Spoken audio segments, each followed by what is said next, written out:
जय हिंद साथियों, आप सभी का बहुत बहुत स्वागत है AP education centre YouTube channel पर। तो साथियों, आज इस वीडियो का टॉपिक है युद्ध और संधि, जो आपके रेलवे ग्रुप डी के लिए बहुत ही महत्वपूर्ण रहने वाला है।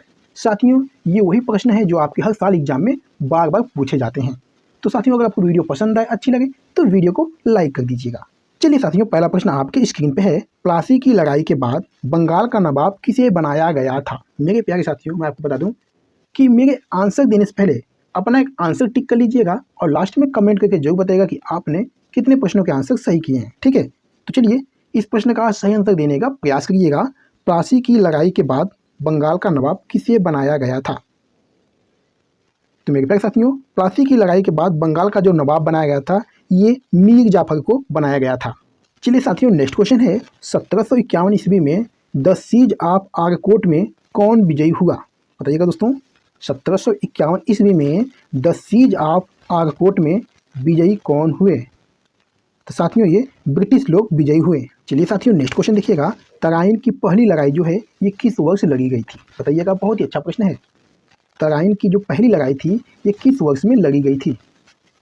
तो मैं कहूँगा साथियों, तराइन की जो पहली लड़ाई थी ये 1191 ईस्वी में लड़ी गई थी। ठीक है, चलिए साथियों, नेक्स्ट क्वेश्चन देखिएगा। वर्सराय की संधि किस वर्ष हुई थी? बताइएगा, वर्सराय की संधि किस वर्ष हुई थी?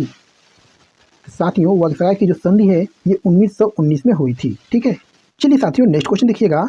वर्ष 1818 में होलकर राजवंश ने किसके साथ मंदसौर की संधि पर हस्ताक्षर किए? बताइएगा साथियों, 1818 में होलकर राजवंश ने किसके साथ मंदसौर की संधि पर हस्ताक्षर किए?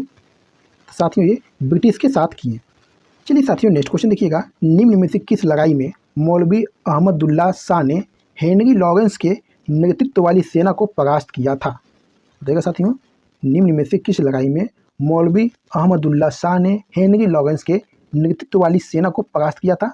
तो साथियों, ये चिनहट के युद्ध में किया था। ठीक है, चलिए साथियों, नेक्स्ट क्वेश्चन देखिएगा। स्वाली की लड़ाई 1612 में अंग्रेजों ने किसके खिलाफ लड़ाई लड़ी थी? बताइएगा, स्वाली की लड़ाई अंग्रेजों ने किसके खिलाफ लड़ाई लड़ी थी? साथियों, ये पुर्तगालियों के खिलाफ लड़ाई लड़ी थी। ठीक है, चलिए साथियों, नेक्स्ट क्वेश्चन देखिएगा। वेदरा की लड़ाई ब्रिटिश सेना और डच सेना के बीच कब लड़ी गई थी? बहुत ही अच्छा प्रश्न है साथियों, बताइएगा इस प्रश्न का आंसर क्या बनेगा। वेदरा की लड़ाई ब्रिटिश सेना और डच सेना के बीच कब लड़ी गई थी? तो साथियों, ये 25 नवंबर 1759 में लड़ी गई थी। ठीक है, चलिए नेक्स्ट क्वेश्चन देखिएगा। अंग्रेजों ने किस वर्ष में आंग्ल सिख युद्ध में सिखों को पराजित करके पंजाब राज्य का विलय कर लिया था? तो साथियों, ये 1849 में किया था। ठीक है, चलिए नेक्स्ट क्वेश्चन देखिएगा। किसने अंग्रेजों के साथ अलीनगर संधि पर हस्ताक्षर किए? बताइएगा, किसने अंग्रेजों के साथ अलीनगर संधि पर हस्ताक्षर किए? तो साथियों, ये सिराजुद्दौला ने किया था। चलिए मेरे प्यारे साथियों, क्वेश्चन नंबर 11 देखिएगा। श्रीरंगपट्टनम की लड़ाई में टीपू सुल्तान की हार के बाद अंग्रेजों के साथ अधीनस्थ गठबंधन के तहत किसने मैसूर पर शासन किया था? बताइएगा साथियों, श्रीरंगपट्टनम की लड़ाई में टीपू सुल्तान की हार के बाद अंग्रेजों के साथ अधीनस्थ गठबंधन के तहत किसने मैसूर पर शासन किया था?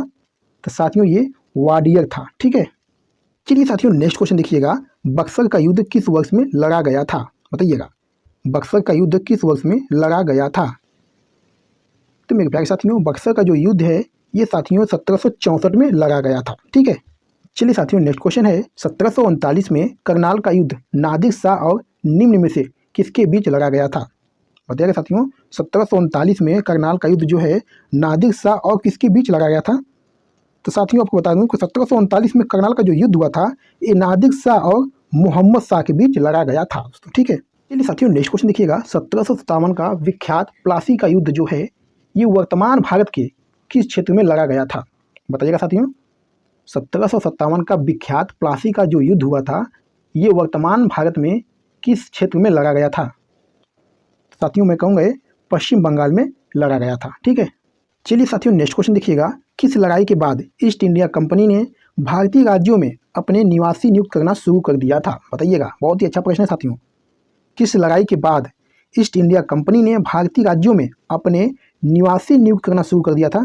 तो साथियों, ये बक्सर की लड़ाई में। ठीक है, चलिए क्वेश्चन नंबर 16 देखिएगा। प्लासी की लड़ाई किसके बीच लड़ी गई थी? चलिए बताइएगा साथियों, इस प्रश्न का आंसर क्या बनेगा। प्लासी की लड़ाई किसके बीच लड़ी गई थी? तो मेरे प्यारे साथियों, प्लासी की जो लड़ाई है ये सिराजुद्दौला और ब्रिटिश सेना के बीच लड़ी गई थी। ठीक है, जो प्लासी की लड़ाई है इस सिराजुद्दौला और ब्रिटिश सेना के बीच लड़ी गई थी।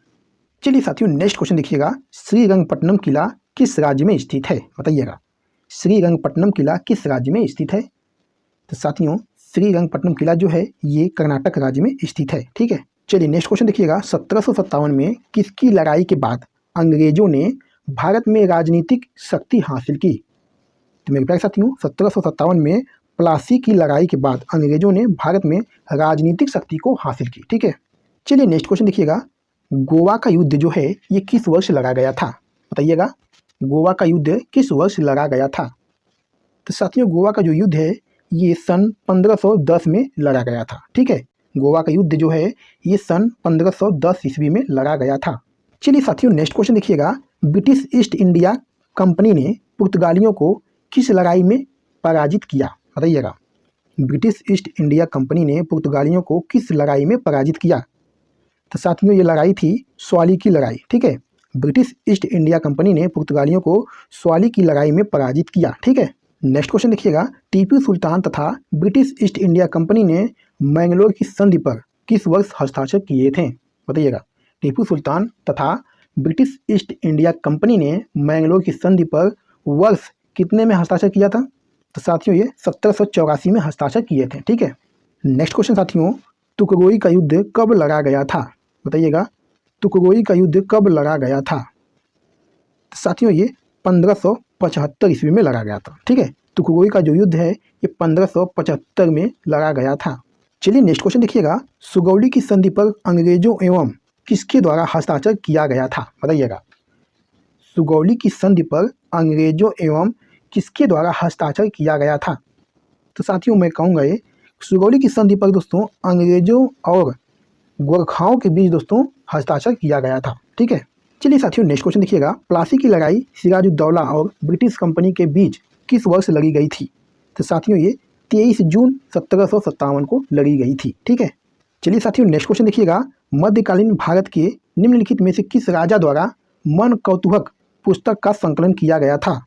तो साथियों, ये राजा मानसिंह तोमर द्वारा किया गया था। ठीक है, चलिए साथियों, नेक्स्ट क्वेश्चन देखिएगा, राजा ललितादित्य मुक्तापीठ ने कहाँ पर शासन किया? बताइएगा, राजा ललितादित्य मुक्तापीठ ने कहाँ पर शासन किया? तो साथियों, ये कश्मीर पर शासन किया। ठीक है, चलिए साथियों, नेक्स्ट क्वेश्चन देखिएगा, नालंदा और विक्रमशिला विश्वविद्यालयों की स्थापना किस राजवंश के शासनकाल में हुई थी? बताइएगा, बहुत ही अच्छा प्रश्न है साथियों। नालंदा और विक्रमशिला विश्वविद्यालय की स्थापना किस राजवंश के शासनकाल में हुई थी? तो साथियों, ये पाल सम्राट धर्मपाल के शासनकाल में हुई थी, यानी ऑप्शन ए आपका बिल्कुल सही जवाब हो जाएगा। चलिए साथियों, नेक्स्ट क्वेश्चन देखिएगा, मुगल दरबार के इतिहास जो है ये किस भाषा में लिखे गए हैं? बताइएगा, मुगल दरबार के इतिहास किस भाषा में लिखे गए हैं? तो साथियों, ये फारसी भाषा में लिखे गए हैं। ठीक है, चलिए साथियों, नेक्स्ट क्वेश्चन देखिएगा, हाफिज एक किस सदी के कवि थे? ठीक है दोस्तों, हाफिज एक किस सदी के कवि थे जिनकी कविताओं का संग्रह दीवान या दीवान हाफिज के नाम से जाना जाता है? दोस्तों बताइएगा, इस प्रश्न का सही आंसर क्या बनेगा? हाफिज एक किस सदी के कवि थे? बताइएगा। तो मेरे प्यारे साथियों, हाफिज एक दोस्तों 14वें सदी के कवि थे। ठीक है, ये आपको ध्यान देना है। चलिए साथियों, इस वीडियो का लास्ट क्वेश्चन है साथियों, सूफी परंपराओं के संदर्भ में। ठीक है दोस्तों, सूफी परंपराओं के संदर्भ में समा शब्द का अर्थ क्या है? बताइएगा, सूफी परंपराओं के संदर्भ में समा शब्द का क्या अर्थ है? तो साथियों, ये पवित्र गीतों का पाठ। ठीक है दोस्तों, जो समा शब्द है इसका अर्थ होता है पवित्र गीतों का पाठ। ठीक है, ये आपको याद रखना है। तो मेरे प्यारे साथियों, वीडियो के पर समाप्त करते हैं। आज की वीडियो में बस इतना ही। वीडियो को कैसी लगी? वीडियो को आपको पसंद आई, अच्छी लगी तो वीडियो को लाइक कर दीजिएगा, और आपने कितने प्रश्नों के आंसर सही किए हैं एक प्यारा सा कमेंट करके जरूर बताइएगा। ठीक है, तो चलिए फिर मिलते हैं आपसे अगली वीडियो में किसी महत्वपूर्ण टॉपिक पे। तब तक के लिए धन्यवाद।